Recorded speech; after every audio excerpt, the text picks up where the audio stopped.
పైకి వస్తుంది. కింద నుంచి ఫస్ట్ ఫ్లోర్ కి సీజన్ లో బాగా పోస్తాయండి. లెమన్ గ్లాసు, ఇది లెమన్ గ్రాస్ అండి. ఇది తెలిసిందే కదా సిలోన్ బచ్చలి. ఇదేమో మార్నింగ్ గ్లోరీ అండి. అవునండి. నేను ఏ మొక్కలు తెద్దామన్నా అన్ని మీ తోటలోనే కనిపించాయి. ఇందులో మాత్రం నేను ఒక వెరైటీ తెచ్చానండి, వైట్.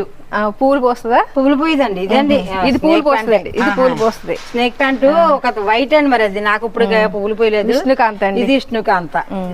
మన వినాయకుడికి ఎంతో ఇష్టమైన ఒక పత్రి. ఈ బొగడబంతి అన్నిటికంటే నాకు ఈజీగా పెంచుకోగలిగే పూల మొక్క అంటే బొగడబంతి అండి. తెలుసండి, ఇందులో నెమటోడ్స్ కూడా బొగడబంతి వేసిన దాంట్లో అవునండి. బంతిలాగే బొగడబంతికి కూడా నెమటోడ్స్ రావటండి. ఇలా మనం కొన్ని జాగ్రత్తలు తీసుకుంటే నెమటోడ్స్ నుంచి కూడా మనం చాలా మొక్కలకి సేవ్ చేసుకోవచ్చండి. ఇది మళ్ళీ